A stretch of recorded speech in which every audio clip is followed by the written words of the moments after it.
ಅಂಗನವಾಡಿ ನೌಕರರ ರಾಜ್ಯಾಧ್ಯಕ್ಷೆ ಮತ್ತು ಪಿಸಿಯೋಟ ಯೂನಿಯನ್ನ ಗೌರವಾಧ್ಯಕ್ಷೆ. ಈ ಪತ್ರಿಕಾಗೋಷ್ಠಿಯನ್ನು ನಡೆಸ್ತಾ ಇರೋದು 23ನೇ ತಾರೀಕು ನಾವು ಕರ್ನಾಟಕ ರಾಜ್ಯದ ಎಲ್ಲ ಪಾರ್ಲಿಮೆಂಟ್ ಸದಸ್ಯರ ಕಚೇರಿ ಮನೆ ಮುಂದೆ ಸ್ಕೀಮ್ ನೌಕರರು ಹೋರಾಟಕ್ಕೆ ಹೋಗ್ತಾ ಇದ್ದೀವಿ. ಈ ಹೋರಾಟದ ಯಾಕೆ ಮಾಡ್ತಾ ಇದ್ದೀವಿ ಅಂತ ಹೇಳಿದರೆ, ಆಹಾರ ಆರೋಗ್ಯ ಶಿಕ್ಷಣಕ್ಕಾಗಿರ್ತಕ್ಕಂಥ ಅಂಗನವಾಡಿ ಬಿಸಿಯೂಟ ಆಶಾ ಯೋಜನೆಗಳನ್ನು ಕಾಯಂ ಮಾಡಬೇಕು ಮತ್ತು ಈ ನೌಕರರಿಗೆ 21,000 ರೂಪಾಯಿ ರೀತಿಯ ಒಂದು ಕನಿಷ್ಠ ವೇತನವನ್ನು ಕೊಡಬೇಕು ಅಂತ ಹೇಳಿ ನಾವು ಒತ್ತಾಯ ಮಾಡ್ತಾ ಇದ್ದೀವಿ. ಸರ್ಕಾರಗಳು ಏನು ಜನರಿಗೆ ಕೊಡಬೇಕಾಗಿರುವಂಥ ಆಹಾರ ಆರೋಗ್ಯ ಶಿಕ್ಷಣಕ್ಕೆ ಇರ್ತಕ್ಕಂಥ ಅನುದಾನಗಳನ್ನು ಸುಮಾರು ಕಡಿತ ಮಾಡಿದ್ದಾರೆ. ಆ ಅನುದಾನ ಕಡಿತದ ಕಾರಣದಿಂದ ಇವತ್ತು ಏನು ಒಂದು ಒಳ್ಳೆಯ ಸರ್ವೀಸನ್ನು ಈ ವಿಚಾರದಲ್ಲಿ ಕೊಡಲಿಕ್ಕೆ ಆಗ್ತಾಯಿಲ್ಲ. ಮತ್ತು ಕೇಂದ್ರ ಸರ್ಕಾರ ವಿಶೇಷವಾಗಿ ನರೇಂದ್ರ ಮೋದಿಯವರು ಈ ದೇಶದ ಪ್ರಧಾನಿ ಆದ ನಂತರ ಈ ಯೋಜನೆಗಳಿಗೆ ಕೊಡ್ತಾ ಇರ್ತಕ್ಕಂಥ ಶೇರಿಂಗ್ ಪ್ಯಾಟ್ರನನ್ನು ಚೇಂಜ್ ಮಾಡಿದ್ದಾರೆ.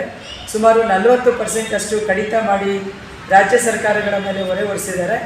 ಈಗ ರಾಜ್ಯ ಸರ್ಕಾರಗಳು GST ಪಾಲಿನ ಹಣ ಬರ್ತಾ ಇಲ್ಲ, ಹಾಗಾಗಿ ನಮಗೆ ಹಣ ಕೊಡಲಿಕ್ಕಾಗಲ್ಲ ಅಂತಕ್ಕಂಥ ಒಂದು ಅಭಿಪ್ರಾಯಗಳನ್ನು ಅವರು ಆಗ್ತಾ ಇದ್ದಾರೆ.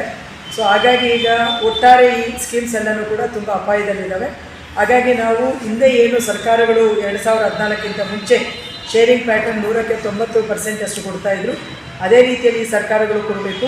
ಮತ್ತು ಅಂಗನವಾಡಿ ನೌಕರಿಗೆ 21,000 ರೂಪಾಯಿ ಕನಿಷ್ಠ ವೇತನವನ್ನು ಹೆಚ್ಚಳ ಮಾಡಬೇಕು ಮತ್ತು ಸ್ಕೀಮ್ಗಳಲ್ಲಿ ಕೆಲಸ ಮಾಡ್ತಕ್ಕಂಥ 1 ಕೋಟಿ ನೌಕರರನ್ನು ಕೂಡ ಕಾಯಂ ಮಾಡಬೇಕು ಅಂತಕ್ಕಂಥ ಬೇಡಿಕೆಗಳನ್ನ ಇಟ್ಕೊಂಡು ಇಡೀ ರಾಜ್ಯದಲ್ಲಿ ನಾವು ಸಂಸದರ ಕಚೇರಿ ಮುಂದೆ ಹೋರಾಟ ಮಾಡ್ತಾಯಿದ್ದೀವಿ. ಈ ಹೋರಾಟಕ್ಕೆ ಅವರು ಸ್ಪಂದಿಸಿ ಅಟ್ಲೀಸ್ಟ್ ಫೆಬ್ರವರಿಯಲ್ಲಿ ಬರುವಂಥ ಬಜೆಟಲ್ಲಾದರೂ ಕೂಡ ನಮಗೆ ಗೌರವಧನವನ್ನು ಅವರು ವೇತನವನ್ನು ಹೆಚ್ಚಳ ಮಾಡಬೇಕು ಅನ್ನುವಂಥದ್ದನ್ನು ಒತ್ತಾಯ ಮಾಡ್ತಾರೆ. ಸಂಘದ ಜಿಲ್ಲಾಧ್ಯಕ್ಷೆ, ಇವತ್ತೇನು ನಾವು ಜಿಲ್ಲಾ ಸಮಾವೇಶ 6ನೇ ತಾರೀಕು ಮಾಡ್ತಿದ್ದೀವಿ. ಇಡೀ ಜಿಲ್ಲೆಯ ಎಲ್ಲ ಸ್ಕೀಮ್ ನೌಕರರು ಈ ಸಮಾವೇಶದಲ್ಲಿ ಭಾಗವಹಿಸ್ತಿದ್ದಾರೆ. ಇವಾಗ ಆಗಲೇ ನಮ್ಮ ರಾಜ್ಯಾಧ್ಯಕ್ಷರು ಮಾತಾಡಿದಂಗೆ ಆಹಾರ ಆರೋಗ್ಯ ಶಿಕ್ಷಣ ಮಕ್ಕಳ ಹಕ್ಕಾಗಬೇಕು, ಅದನ್ನು ಕಸಿಯುವಂಥ ಸರ್ಕಾರಗಳ ನೀತಿಗಳಿಂದಾಗಿ ಅದು ಕಸಿತಾ ಇದ್ದಾರೆ. ಅದನ್ನು ವಿರೋಧ ಮಾಡ್ತಿದ್ದೀವಿ. ಇವತ್ತು ಈ ವಿಚಾರವನ್ನು, ಯಾಕೆಂದರೆ ಖಾಸಗಿ ಶಾಲೆಗಳು ಹೆಚ್ಚು ತಲೆ ಎತ್ತಿದ್ದಾವೆ, ಸರ್ಕಾರಿ ಶಾಲೆಗಳು ಮತ್ತು ಅಂಗನವಾಡಿ ಕೇಂದ್ರಗಳು ಇವತ್ತು ಮೂಲೆ ಗುಂಪಾಗ್ತಾ ಇದ್ದಾವೆ. ಇವತ್ತು ಅಲ್ಲಿ ಕೂಲಿ ಮಾಡೋ ಅಂಥ ಮಕ್ಕಳು, ರೈತರ ಮಕ್ಕಳೇ ಅಂಗನವಾಡಿ ಕೇಂದ್ರಗಳಿಗೆ ಬರೋದು. ಆ ಅಂಗನವಾಡಿ ಕೇಂದ್ರಗಳು ಏನಾದರೂ ಇವತ್ತು ಮೂಲೆ ಗುಂಪಾದರೆ ಆ ಶಿಕ್ಷಣ ಪಡೆಯೋದಕ್ಕೆ ಗ್ರಾಮೀಣ ಮಟ್ಟದ ಮಕ್ಕಳಿಗೆ ಸಾಧ್ಯ ಆಗಲ್ಲ, ಪೋಷಕರಿಗೆ ಶಿಕ್ಷಣ ಕೊಡೋದಕ್ಕೆ ಸಾಧ್ಯ ಆಗಲ್ಲ. ಈ ವಿಚಾರಗಳನ್ನು ನಾವು ಈ ಸಮಾವೇಶ ಮುಗಿದ ನಂತರ ತಕ್ಷಣ ಒಂದು ಯೋಜನೆ ರೂಪಿಸಿದ್ದೀವಿ. ನಾವು ಈ ವಿಚಾರವನ್ನು ಪ್ರತಿ ಗ್ರಾಮದಲ್ಲೂ ಕೂಡ ಪ್ರತಿ ಜನರಿಗೆ ಮತ್ತು ನಮ್ಮ ನೌಕರರಿಗೆ ವಿಚಾರವನ್ನು ಮುಟ್ಟಿಸುವಂಥ ನಾವು ಪ್ರಚಾರ ಜಾಥಾಗಳನ್ನು ಮಾಡ್ತಿದ್ದೀವಿ.